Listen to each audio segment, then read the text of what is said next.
Éphésiens chapitre 5 au verset 18, « Ne vous enivrez pas de vin, c'est de la débauche. Soyez au contraire remplis de l'esprit.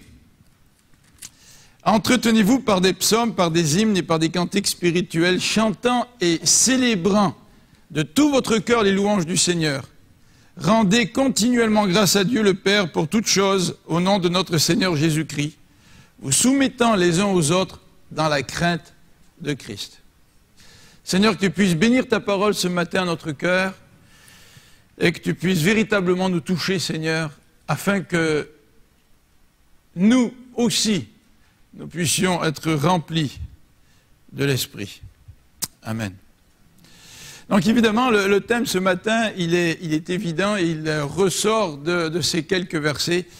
Et je vous rappelle que dans le contexte de l'Épître aux Éphésiens, nous avons regardé la première partie de l'Épître qui nous parle de l'Église, qui nous parle de ce mystère, cette fusion des païens et des Juifs dans un seul corps qui s'appelle l'Église.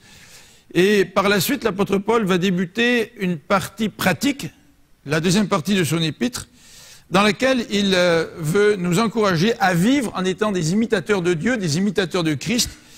Et il nous a présenté plusieurs caractéristiques de cette nouvelle vie. Et une des motivations de la vie chrétienne, nous en avons vu 3 dimanche dernier, mais la dernière motivation qui est devant nous aujourd'hui, c'est celle d'être rempli de l'Esprit. C'est cette possibilité d'être rempli de l'Esprit. Je ne sais pas si pour vous c'est une motivation quand le Seigneur nous dit « Soyez remplis de l'Esprit ». Je ne sais pas si pour vous c'est un encouragement.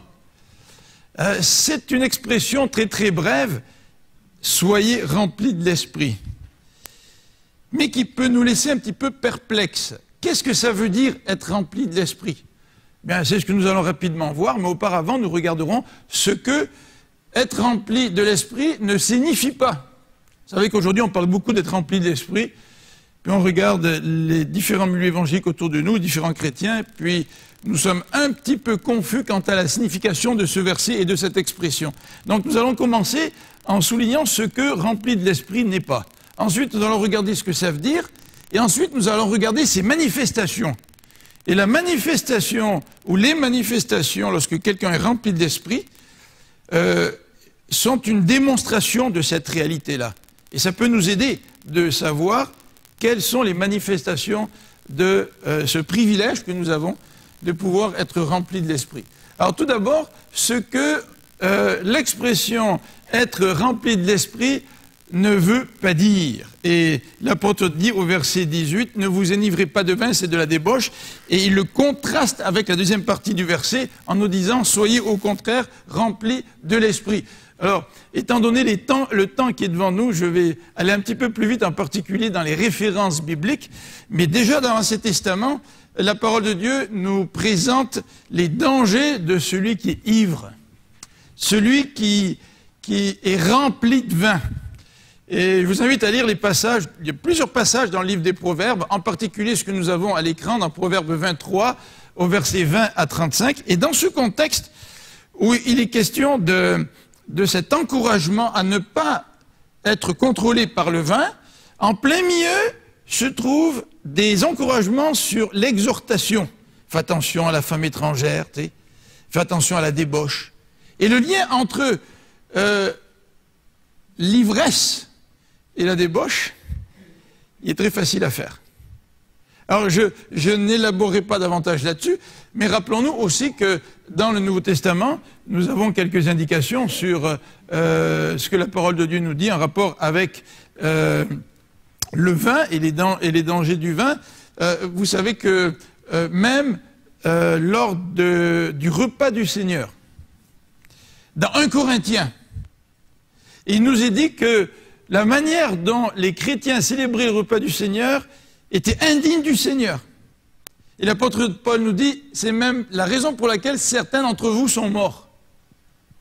Mais il nous dit qu'il y a des gens qui prenaient le repas du Seigneur tout en sans pieds francs, c'est-à-dire mangeant alors que d'autres avaient faim, puis certains étaient même sous, imaginez-vous. Il faut se dire que dans le repas du Seigneur, la célébration du repas du Seigneur à l'époque, c'était au cours d'un repas d'église. Donc, il y avait des extrêmes, des excès, et Paul veut nous mettre en garde contre ces excès. Vous savez qu'à l'époque des Éphésiens, les cultes adressés, les cultes païens, se célébraient notamment sous l'emprise de l'alcool.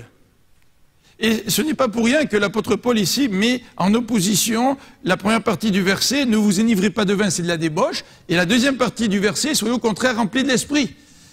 Dans la mythologie, il nous est dit qu'un des fils de Zeus, Dionysos, était le dieu du vin. Vous savez, c'est le nom grec, mais pour le nom romain, qu'on connaît peut-être un peu plus, c'est Bacchus, hein, le dieu du vin.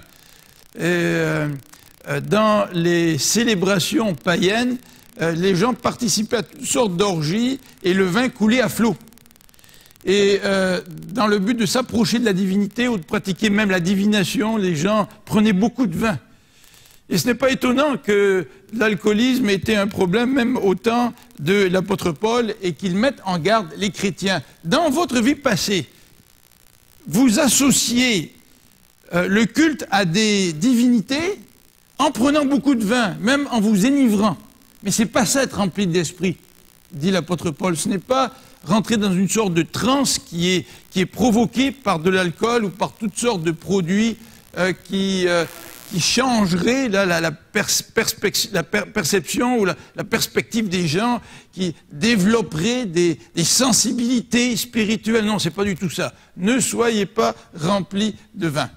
Alors, pour décrire ce que être rempli de l'esprit n'est pas, Paul débute avec ces paroles, mais pour décrire aussi ce que être rempli de l'esprit n'est pas, il faut aussi regarder autour de nous, puis voir un petit peu les différentes opinions qui circulent dans nos milieux, ou dans les églises en général.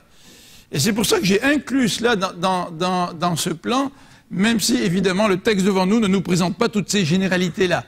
Mais les voici. Être rempli de l'esprit, ce n'est pas une deuxième expérience dramatique, spectaculaire.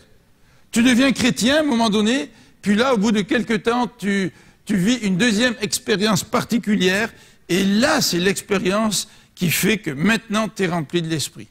Alors, sans entrer dans les détails, il y a une confusion en lisant les textes des Actes des Apôtres, où la réception du Saint-Esprit s'est faite un petit peu après la prédication d'Évangile, puis la réponse des gens à l'Évangile. Vous savez que la naissance de l'Église est un événement unique dans l'histoire, et ce n'est pas des événements qui établissent la doctrine. C'est les textes doctrinaux qui interprètent les événements. Et aujourd'hui, nous mettons tellement l'accent sur l'expérience que l'expérience devient normative. Alors que notre expérience doit être évaluée, pesée, comprise à travers l'enseignement de la parole de Dieu, à travers la doctrine. Et nulle part dans les épîtres de Paul, il nous est dit que être rempli d'esprit, c'est d'attendre une deuxième expérience. Dans les Actes des Apôtres, nous assistons à des événements uniques qui tiennent compte d'un contexte particulier. La deuxième généralité que je voudrais vous présenter, c'est que être rempli de l'esprit, de notre côté, ce n'est pas faire des efforts humains pour suivre Dieu et le servir.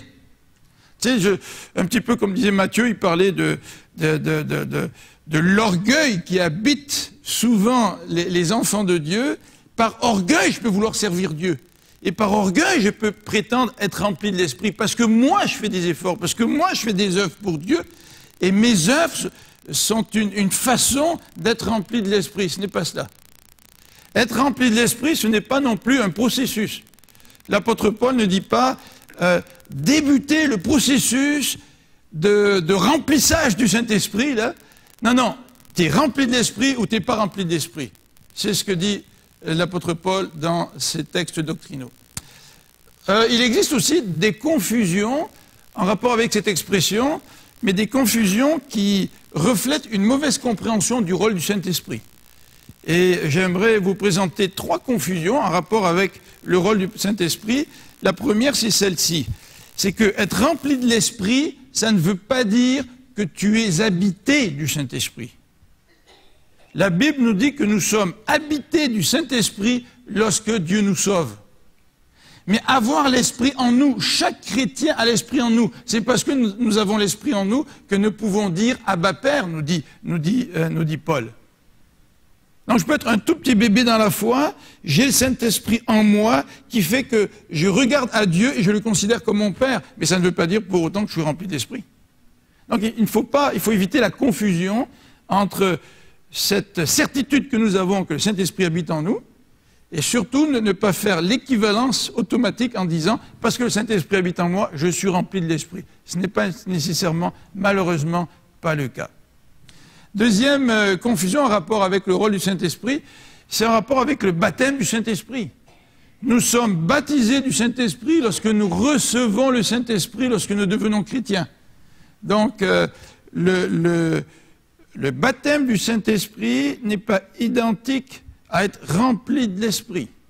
Troisième et dernière confusion, c'est de croire qu'être baptisé du Saint-Esprit, être rempli du Saint-Esprit, c'est d'être scellé du Saint-Esprit. On l'a vu dans Éphésiens, l'apôtre Paul nous dit que nous avons été scellés du Saint-Esprit. Ça veut dire que Dieu, par le Saint-Esprit, met un sceau sur nous.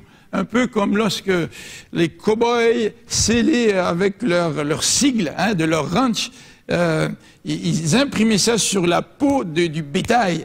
Et cela voulait dire que le bétail leur appartenait. Mais le fait que je sois scellé du Saint-Esprit, ça ne veut pas nécessairement dire que je suis rempli de l'Esprit. Alors voilà un petit peu pour ces quelques réflexions sur ce que l'expression « être rempli de l'Esprit » ne signifie pas. Vous savez, ça nous aide à définir quelque chose par son contraire. Mais qu'est-ce que ça veut dire être rempli d'Esprit? Bien, on pourrait en parler énormément, et j'aimerais vous donner quelques indications générales, parce que Paul, ici, dans Éphésiens, ne nous dit pas qu'est-ce que c'est qu'être rempli de l'Esprit. Dans Éphésiens, Paul, au verset 19, va nous parler des manifestations de cette fête-là. Si je suis rempli de l'Esprit, je vais le démontrer d'une certaine façon dans ma vie. Ça, on va le voir dans quelques minutes. Mais pour définir ce que c'est qu'être rempli de l'Esprit, il nous faut regarder d'autres textes bibliques. Et j'aimerais regarder avec vous dans Jean, et je voudrais que nous puissions tourner ensemble. On va regarder ces quelques versets dans Jean 14, au verset 26. Jean 14, verset 26. Et c'est intéressant de voir le lien entre le Saint-Esprit et Christ lui-même. Et de se rappeler que le Saint-Esprit, c'est l'Esprit de Christ. Je ne peux pas être rempli de l'Esprit si je ne vis pas en communion avec Christ. C'est une contradiction. Et le Seigneur lui-même nous dit dans Jean 14, au verset 26, « Le Consolateur, l'Esprit Saint que le Père enverra à mon nom, il vous enseignera toutes choses, il vous rappellera tout ce que je vous ai dit. » C'est sûr que l'application de ce verset s'applique en tout premier lieu à ses disciples, à ceux qui vont écrire ou transmettre les paroles du Seigneur. Mais vous voyez le lien qu'il y a entre le Saint-Esprit et l'enseignement de Jésus. Le Saint-Esprit est là pour corroborer l'enseignement de Jésus. Le Père va envoyer l'Esprit pour que l'Esprit leur rappelle tout ce que je vous ai dit. Et au chapitre 15, verset 26, le texte nous dit ceci. « Quand sera venu le Consolateur que je vous enverrai de la part du Père, l'Esprit de vérité qui vient du Père, il rendra témoignage de moi. » Vous savez, aujourd'hui, on confond les rôles dans la Trinité. C'est quelque chose de complexe, la Trinité. Dieu le Père, c'est lui qui a envoyé Jésus. Et plus tard, c'est Jésus et Dieu le Père qui ont envoyé l'Esprit. Et en théologie, on dit que le Saint-Esprit procède du Père et du Fils. C'est-à-dire que le Saint-Esprit, il vient du Père et du Fils. Et que le Fils procède du Père, c'est-à-dire qu'il vient du Père. Et aujourd'hui, nous vivons vraiment dans la confusion quant au rôle des trois personnes dans la Trinité. Le Fils, c'est l'intermédiaire par lequel nous arrivons à Dieu. Nous faisons des prières au nom du Fils, n'est-ce pas? Mais le Saint-Esprit, il est là pour rendre témoignage au Fils. Et parfois, nous voulons adorer l'Esprit en essayant de séparer le rôle de l'Esprit par rapport au Fils. Et dans ce passage, il nous est clairement dit que le Saint-Esprit rend témoignage de Christ. Et au verset 27, c'est extraordinaire, vous aussi, vous rendrez témoignage parce que vous êtes avec moi dès le commencement. Il y a cet élément suivant, c'est que si je suis rempli de l'Esprit, moi aussi je vais rendre témoignage de Christ. Parce que le rôle du Saint-Esprit, c'est de rendre témoignage au Christ. Et ce n'est pas étonnant que dans les Actes des Apôtres, plusieurs fois l'expression revient, par exemple, en parlant de Pierre qui prêche. Rempli de l'Esprit, Pierre a prêché la parole. Parce que quand tu es rempli de l'Esprit, cet Esprit qui est en toi te pousse à parler de celui envers qui le Saint-Esprit œuvre. C'est de rappeler les paroles de Christ. C'est d'être un témoignage pour Christ. Et le Saint-Esprit travaille nos cœurs pour nous convaincre de justice, pour nous convaincre de péché, pour nous convaincre de jugement, pour nous corriger. Mais il veut nous corriger selon la parole de Christ. Il veut nous amener à Christ. Il veut que nous puissions accepter le Seigneur dans notre vie. Alors voilà le rapport entre le Saint-Esprit et la personne de Christ. Pour savoir et mieux comprendre qu'est-ce que ça signifie être rempli de l'Esprit, c'est intéressant de lire dans Colossiens. Vous savez que les théologiens ont souvent fait des parallèles entre l'épître aux Éphésiens et l'épître aux Colossiens. Et en fait, le contenu des deux épîtres est similaire sur certains aspects. Et en tout cas, nous pouvons voir un lien entre le passage d'aujourd'hui et Colossiens au chapitre 3, versets 16 à 25. Et le chapitre 3, verset 16, débute ainsi « Que la parole de Christ demeure en vous dans toute sa richesse. Instruisez-vous et exhortez-vous les uns les autres en toute sagesse par des psaumes, par des hymnes, par des cantiques spirituels, chantant à Dieu dans vos cœurs en vertu de la grâce. » Ça, c'est un petit peu l'écho d'Éphésiens, n'est-ce pas? Où il est question donc de s'instruire et de louer le Seigneur, de chanter des psaumes, des hymnes, des cantiques. Et le texte dans Colossiens, à partir du verset 28, suit un petit peu le même modèle qu'Éphésiens.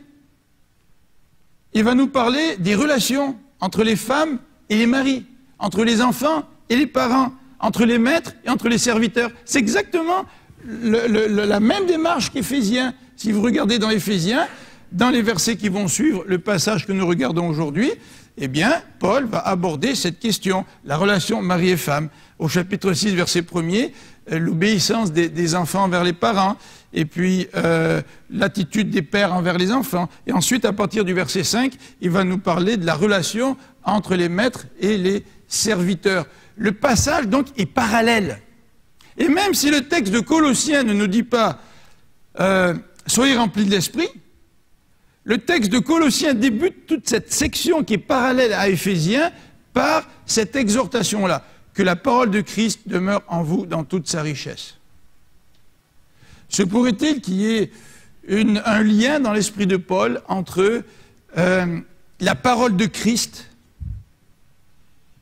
qui doit demeurer dans toute sa richesse dans notre vie, dans notre cœur, et le fait d'être rempli de l'Esprit?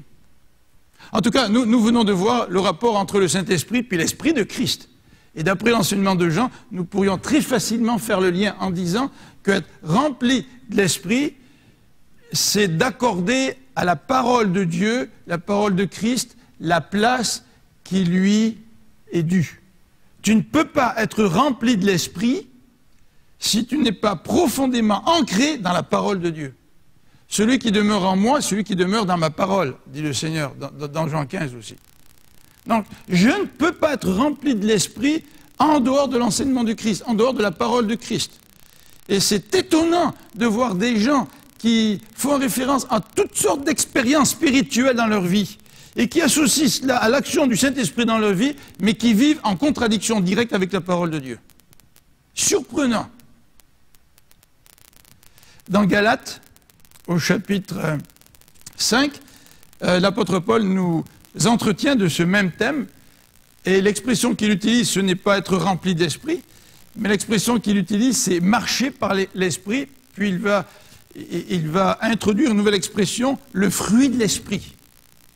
Celui qui est rempli de l'esprit, c'est celui qui a fait une distinction entre les œuvres de la loi et de la chair d'une part, et la marche de l'esprit d'autre part. Regardez au verset 18. « Si vous êtes conduits par l'esprit, vous n'êtes point sous la loi.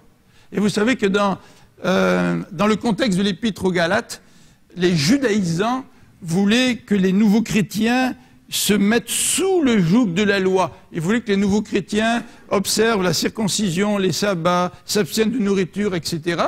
Et l'apôtre Paul ici parle d'être libérés. On n'est pas sous la loi. Nous accomplissons la loi de Dieu, mais nous ne sommes pas sous cette loi légaliste.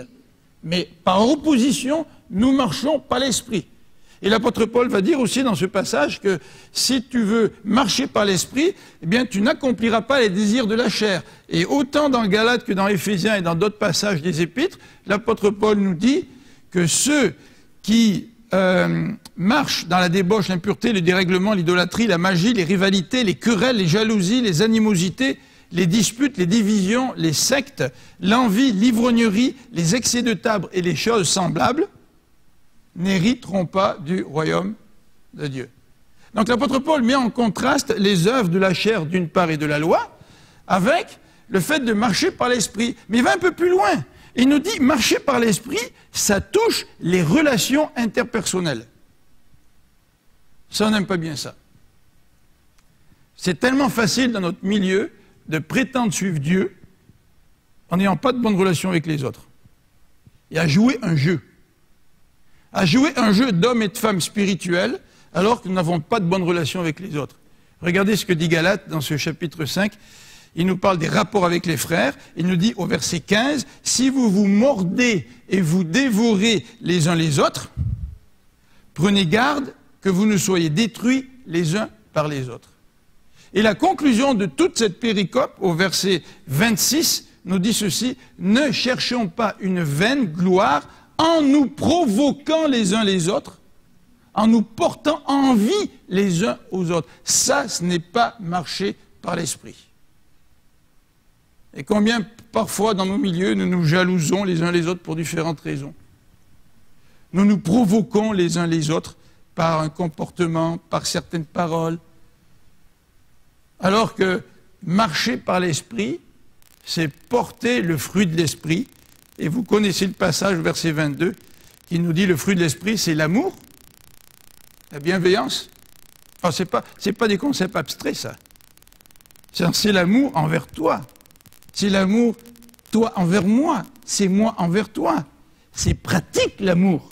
L'amour, c'est des regards. L'amour, c'est une acceptation. L'amour, c'est accueillir. L'amour, c'est s'intéresser. L'amour, c'est la joie d'être avec mes frères, la paix, la patience, la bonté, la bienveillance, la foi, la douceur, la maîtrise de soi.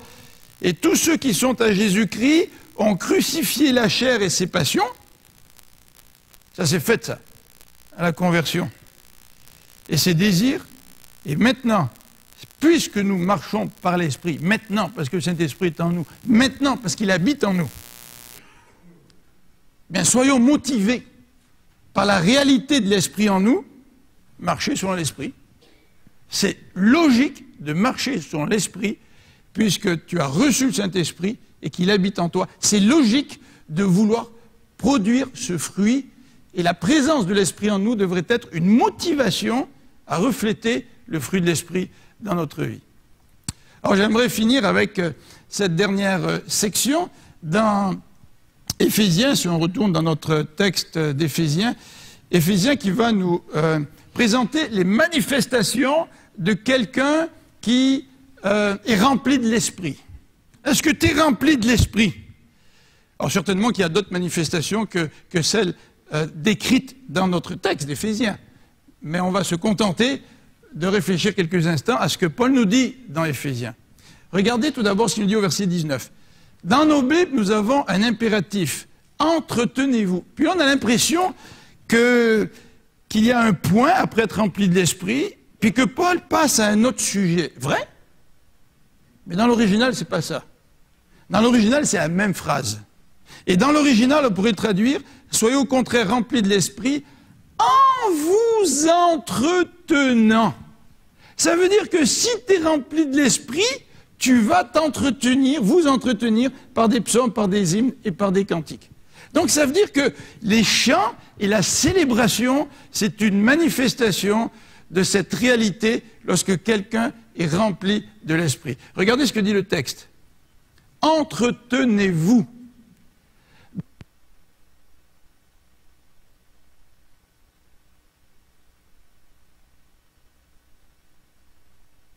Mais ce sont des chants et la célébration dans un contexte communautaire. Vous savez, il y a des gens qui m'ont posé la question à l'église en me disant il y a des gens qui aiment plus la musique que d'autres, en me disant je ne sais pas, c'est si important que ça les chants. Même si tu chantes faux, le Seigneur, quand il vient dans ta vie, il met un chant nouveau dans ton cœur. Et même si tu chantes faux, tu vas chanter à l'Éternel.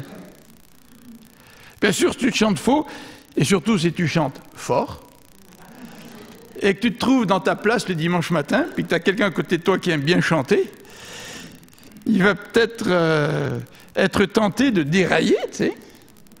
Mais au-delà de ces considérations pratiques, nous avons tous un chant dans notre cœur qui est le résultat de cette réalité-là si nous sommes remplis de l'Esprit. Et vous savez, les chants, ce n'est pas secondaire dans l'Église. Les chants, c'est prioritaire. Parce que les chants, c'est l'expression de la présence de l'Esprit en nous.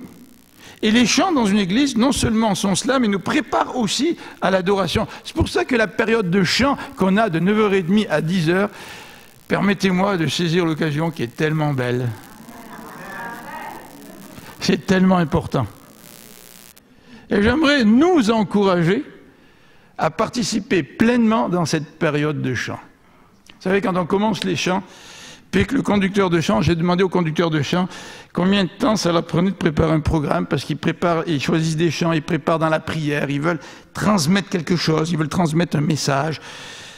Puis il y en a qui m'ont dit, moi ça me prend 3 heures, 4 heures, 5 heures, d'autres m'ont dit même plus que ça. Ils travaillent pour nous, ils travaillent pour nous conduire à la présence de Dieu. Donc, venons tous ensemble pour chanter ensemble tout le programme que le conducteur a préparé et pas simplement une partie du programme. Le texte ici, dans le verset 19, nous dit, nous indique comment nous chantons lorsque nous sommes remplis d'esprit. Bien, nous chantons, on pourrait le traduire de 2 façons. Dans le cœur, c'est-à-dire c'est un chant qui vient de l'intérieur même de notre être, mais c'est aussi avec notre cœur. Il y aurait 2 façons de traduire ça. Mais quelle que soit la façon dont on le traduit, la louange, la célébration vient du plus profond de notre cœur parce que le Saint-Esprit est venu toucher le centre de notre vie. Il habite en nous. Et le verset 19 rajoute que ces chants et ces célébrations qui représentent une manifestation de cette réalité-là, que nous sommes remplis de l'Esprit, ces chants célèbrent et sont adressés au Seigneur. Vous savez, les musiciens, quand ils viennent sur le stage, là, ici, là devant, ils ne sont pas là pour faire un show musical. On aime tous jouer le mieux possible. Puis on aime tous que la musique soit le mieux possible, la meilleure possible. Mais nous pouvons avoir les meilleurs musiciens possibles qui puissent exister au monde si ces musiciens-là ne chantent pas de tout leur cœur et ne jouent pas de tout leur cœur et ne jouent pas comme au Seigneur. Et si nous ne chantons pas de tout notre cœur, et si nous ne chantons pas au Seigneur, c'est une offrande qu'on présente au Seigneur. C'est pour ça que les chants, c'est important. Vous arrivez à l'église dimanche matin et vous entrez dans une offrande collective et en chantant de tout votre cœur, vous amenez à Dieu, au Seigneur, des célébrations et des louanges. Et le Seigneur aime ça. Alors ne nous privons pas et ne le privons pas de ces louanges-là. Deuxième élément, si nous sommes remplis de l'Esprit, c'est celui-ci. Le verset 20 nous dit « En rendant », toujours un participe, là, c'est la même phrase, je vous signale, ça explique, ça démontre d'une façon tangible ce que ça veut dire être rempli de l'Esprit, « rendant continuellement grâce à Dieu le Père ». L'action de grâce. Vous vous rappelez, au début de l'année, j'ai prêché sur un psaume d'action de grâce, le psaume dont on a pris le verset clé, pour le 50e, vous l'avez sur le bulletin, « La célébrer l'Éternel, car sa bienveillance durera toujours ». Et on a parlé d'action de grâce. Alors revenons un petit peu sur ce thème. Ce matin, John MacArthur, dans son commentaire, nous parle de 3 attitudes en rapport avec l'action de grâce. La première attitude se retrouve dans Luc au chapitre 12. Vous vous rappelez ce monsieur qui veut tout garder pour lui. Jésus dit, gardez-vous avec soin de toute avarice, car la vie d'un homme ne dépend pas de ses biens, serait-il dans l'abondance. Et il raconte une parabole d'un homme qui a tellement moissonné, il n'a pas assez de place dans ses greniers, il fait construire des nouveaux greniers, et il se dit, mon âme, tu as beaucoup de biens en réserve pour plusieurs années, repose-toi, mange, bois, réjouis-toi. Mais Dieu lui dit, insensé, cette nuit même, ton âme te sera redemandée. Et ce que tu as préparé, pour qui ça sera? Il en est ainsi de celui qui amasse des trésors pour lui-même et qui n'est pas riche pour Dieu. Et le manque de reconnaissance nous entraîne dans cette attitude-là, de vouloir mettre notre confiance dans les biens et d'amasser pour nous-mêmes. Mais Luc, dans son évangile, va nous donner un autre exemple au chapitre 18 et au verset 11 et 12.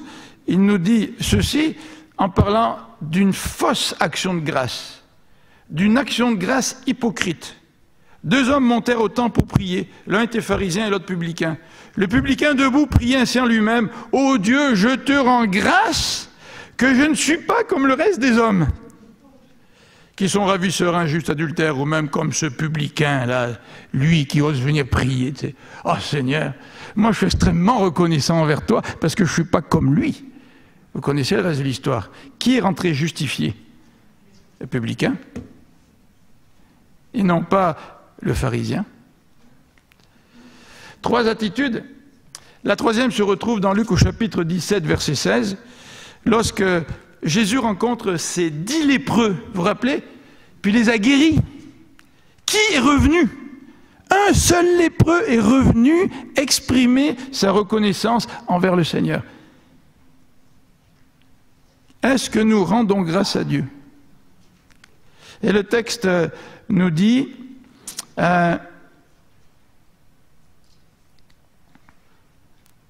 ou plutôt le texte d'Éphésiens nous dit que si nous sommes remplis de l'Esprit, eh bien cette réalité va se manifester par notre action de grâce. Alors revenons à Éphésiens, puis regardons encore une expression qui est utilisée dans Éphésiens. Il nous dit « rendez grâce pour toute chose ». Tout. Nous avons une vision du monde qui est différente de celle des chrétiens et nous voyons la main de Dieu dans tout ce qui nous arrive.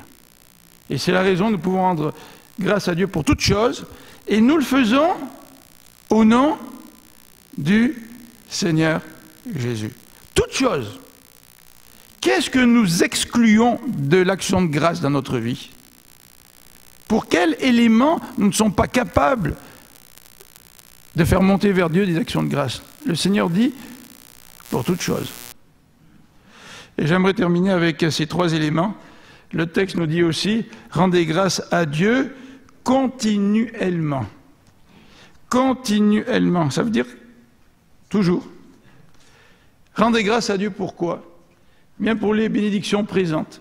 Vous vous rappelez, lorsque le peuple a été libéré d'Égypte, ils ont fait monter vers Dieu un cantique de délivrance et d'action de grâce. Le Seigneur vient d'intervenir dans ma vie et je le remercie. Mais les actions de grâce, c'est aussi pertinent pour les bénédictions à venir. Vous vous rappelez, dans 2 Chroniques 20, alors que les ennemis arrivaient, le roi dit à son peuple, « Venez, allons chanter à l'Éternel. » L'ennemi était là, le peuple était en train de chanter, de louer Dieu. La victoire n'était pas encore présente, ça fait rien, ils étaient encore en train de chanter puis de louer Dieu. La pression était là, les armes, la mort, ça fait rien, ils sont en train de louer Dieu, de célébrer Dieu. Et le texte nous dit, alors qu'ils étaient en train de célébrer et louer Dieu, Dieu a donné la victoire. Se pourrait-il que le manque de victoire dans notre vie réside dans le fait que nous ne manifestions pas les actions de grâce à Dieu avant même qu'il intervienne dans notre vie? Est-ce que nous croyons que Dieu va nous bénir? Est-ce que nous croyons que Dieu est souverain? Est-ce que nous croyons que Dieu dirige? Alors pourquoi ne pas faire monter vers lui des actions de grâce avant même que notre Dieu n'intervienne dans notre vie? Et le dernier élément, c'est dans l'épreuve. Ce matin, on a parlé d'épreuve. Et vous vous rappelez le texte de Daniel, alors que le roi avait promulgué un édit, comme quoi il fallait l'adorer, et que tous ceux qui adoraient quelqu'un d'autre seraient jetés dans la fosse aux lions, vous vous rappelez? Qu'est-ce qu'il a fait, Daniel? Première chose qu'il a fait, il est allé prier devant sa fenêtre, qui était ouverte en direction de Jérusalem, puis il a loué le Seigneur. Il a loué le Seigneur, même dans l'épreuve. Alors la Bible ne nous dit pas de remercier le Seigneur pour la mort, pour la maladie, mais la Bible nous dit de faire monter à Dieu des actions de grâce, parce que dans les épreuves, le Seigneur peut utiliser les épreuves pour renverser la situation à sa gloire. Vous savez, il y a des bouquins qui sont écrits là, de la prison à la louange, et qui nous disent, ta fille a été violée, loue le Seigneur parce que ta fille a été violée. Tu sais. Je ne peux pas louer le Seigneur pour le mal. Nulle part dans la Bible, le Seigneur me dit de le remercier pour le mal, mais je peux le louer parce que je sais que dans le mal, dans l'épreuve, lui va se manifester. Et lui va changer notre vie. Il va manifester sa gloire. Et c'est pour ça que je peux faire monter vers lui des actions de grâce. Qu'est-ce que ça veut dire être rempli de l'Esprit? On a 2 manifestations dans ce texte. Et la dernière manifestation fera l'objet de notre étude, des études subséquentes. Mais c'est celle-ci, c'est la soumission mutuelle. Oh, qu'on n'aime pas ça aujourd'hui. Parler de soumission. Vous soumettant, encore un participe là, les uns aux autres dans la crainte de Christ. Point. C'est là qu'apparaît le point là, de la phrase qui débute au verset 18 en disant « Soyez au contraire remplis de l'Esprit ». Qu'est-ce qui démontre que tu es rempli d'esprit? C'est quand tu es soumis aux autres et qu'il y a cette soumission mutuelle dans l'Église. Et là, ce verset-là va introduire ce que Paul veut nous dire concernant les relations entre mari et femme, ce que Paul veut nous dire concernant les relations entre parents et enfants, et ce que Paul veut nous dire concernant la relation entre les employeurs et les employés. Et en cela, Paul rejoint l'épître aux Éphésiens. Marcher par l'esprit, qu'est-ce que ça veut dire? Ça touche en particulier le type de relation que nous avons les uns avec les autres. Est-ce que nous sommes remplis de l'esprit? Ce n'est pas une expérience, être rempli d'esprit. Ce n'est pas triper parce qu'on est allé écouter un concert. On a entendu un grand prédicateur qui nous a fait pleurer à chaudes larmes. Ce n'est pas ça, être rempli de l'esprit. On a été touchés, bien sûr, et le Seigneur nous touche dans nos émotions. Mais être rempli d'esprit, c'est beaucoup plus que cela. Prions ensemble.